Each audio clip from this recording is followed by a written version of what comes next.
So I've picked out a few products from each kind of basic category: cleanser, moisturizer, SPF, that's worked for me very well throughout the years, either if I've just had a bad skin time, for example PD, and just still what I use living with PD, I'm sure would be very useful for anyone just with generally sensitive skin.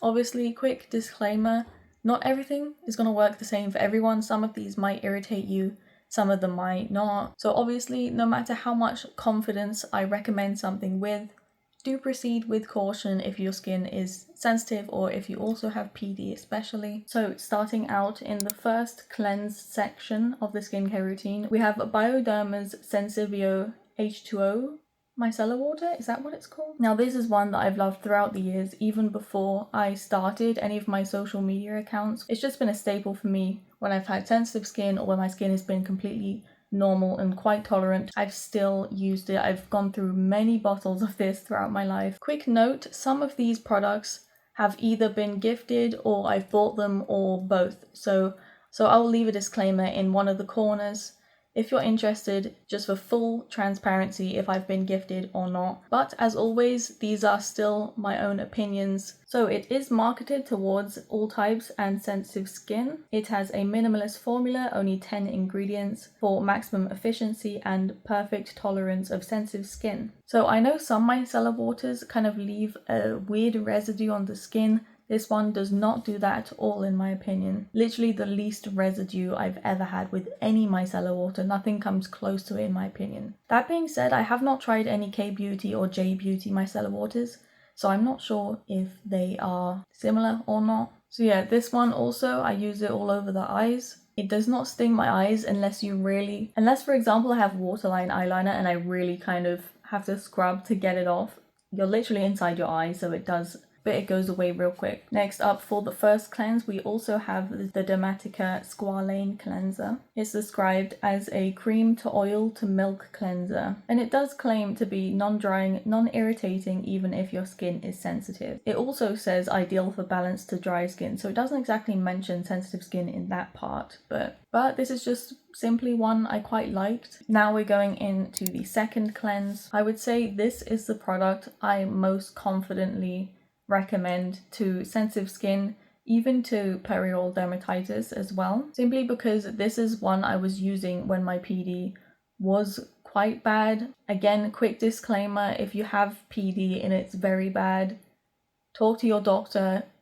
Most likely the best idea is not to use anything. So I bought this when I was very kind of lost and frustrated in terms of my PD. It was still quite new to me and I was still trying to figure out what is the safest product I can use just so I can still have something to use. So that is when I found this. What sold me on it the most is the description saying that it's a wipe off milk to gently cleanse sensitive, intolerant, or even allergy prone skin every day. And it also says specially formulated for everyday use on sensitive reactive skin, also suitable for patients undergoing cancer treatment. Now, this was something, I don't know about you, I have never seen in skincare before a brand make that claim about their product. So I was thinking, if anything is going to be okay for my PD, it must be this, right? So once again, it has a lot of glycerin in it, and the La Roche-Posay thermal spring water. Once again, it claims to be a minimalist formula. This is a trend you will see with a lot of products that are great for sensitive skin. Basically, the less ingredients there are, the less likely it is to irritate your skin. The less possibilities there are to irritate your skin. So this is probably, if you had to pick anything from this list, I would say pick this one. It does say you can wipe it off or you can rinse it off. If you do just wipe it off, there is a tiny bit of a residue. It's not bad at all, but it's just something to keep in mind. The next on my list, if you do have very sensitive skin, maybe proceed with a little caution. I'm not 100% sure on this one, but I do think for most people, if your skin isn't insanely sensitive, it should be good for. So that is the Dr. Sam's Flawless Cleanser. For me, this one, I keep wondering if it's a little bit drying. Also, it definitely does sting my eyes, like a lot. So whenever I use it, you know, I do my face, and then the last thing I do is kind of very slightly go around the eyes, but really try not to really get too close, and then rinse it off really fast. So this one it describes itself as a truly uncomplicated, effective and elegant jelly cleanser that removes makeup and daily impurities. It has won a few awards. It's pH balanced, non-comedogenic and fragrance free. Another great thing with any skincare product.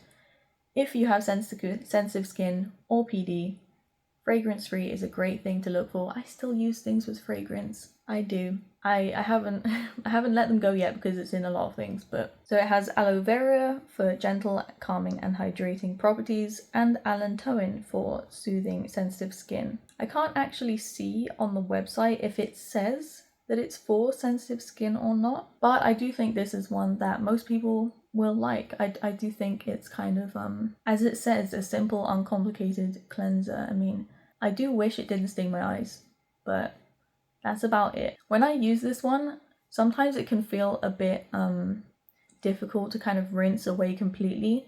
So when I use it, I do take a cotton pad and kind of, especially around the hairline, I wipe it off around the hairline and kind of get the majority off with the cotton pad, and then obviously rinse away any excess as well. That's how I've been using it recently, but you don't need to do that. Okay, now we are into the moisturizer category. First up, we have another one from Dr. Sam's line, the Dr. Sam's Intense Moisturizer. Fragrance-free, non-comedogenic, suitable for acne-prone skin, safe for sensitive and eczema-prone skin. It has won a lot of awards throughout the years, it looks like. So this one, I really do like the texture of it. It really feels like it's very nourishing, and it's kind of a medium, I would say kind of a medium thickness cream. But it does not feel greasy or too thick or suffocating. It just feels like after I put it on, my skin is just nice and taken care of. I have noted as well that this one does not seem to irritate my PD. If I don't specify that specifically, they still might be okay. I just might not exactly remember if I used it when my PD was irritable or not.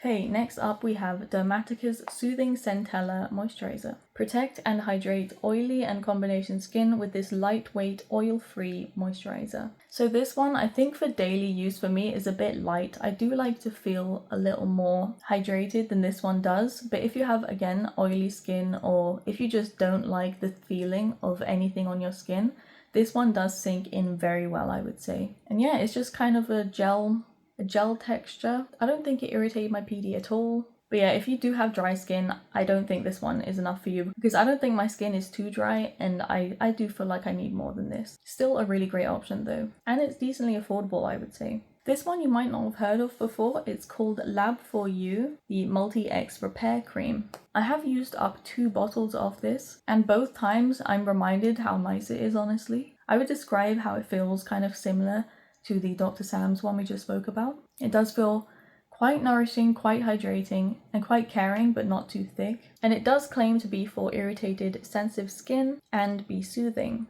Okay, editing me here, I actually have a bonus moisturizer. Since I recorded this video, I tried the Astura Atobara 365 cream, and I've been really liking it. It does claim to be for dry and sensitive skin, and I have noticed that my skin, especially in the dry patches, really enjoys this. It's supposed to be also for strengthening the skin barrier. The cream has these little encapsulated ceramide capsules, which I personally don't think I feel at all, but when you rub it in, they kind of dissipate and you don't really notice it, at least personally. It does say designed for sensitive skin, and yeah, as of right now, I'm on my 2nd bottle I bought myself. I've just been really liking it, so I wanted to include it. So back to the video. Okay, next up we have quite an important category, SPF. So my main one that I go to every day has to be the Ultraviolet Clean Screen SPF 30. It literally says the SPF 30 has been designed to navigate, never aggravate any number of skin meltdowns from breakouts to sensitivity.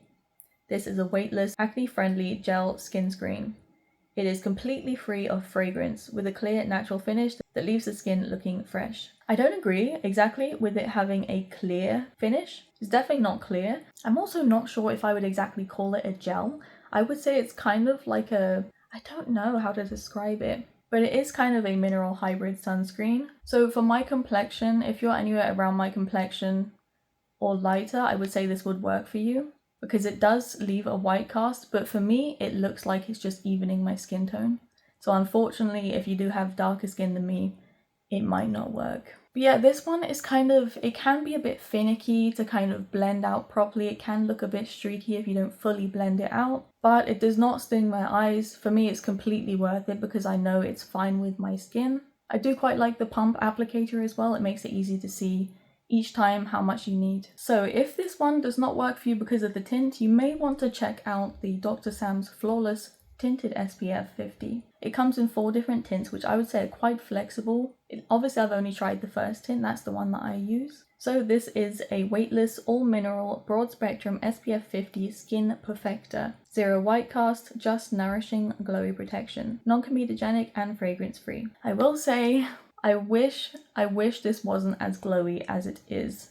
Now, I do love a glow, but it can just make me look a bit like I'm sweaty or something like that. For some people it looks amazing on, I'm sure, but for me personally, I don't like to have a really intense glow on the middle parts of my face especially, and unfortunately this one does give that. It's been fine with my PD just like the last SPF, but I just don't use it often because it's just so glowy, and also it's kind of like wearing like a wet foundation, because in my experience it does not dry down, so even the slightest touch it will be coming off on clothes and anything basically. So that is unfortunate. I do really like it otherwise, but yeah, if you like a bit of a glow then you might like this one. So that is my full list of sensitive skin products I've been loving over the years. Let me know if you're going to try any of them out, or please do share your favorite products as well to help other people out. So thank you so much for watching, and I will see you next time.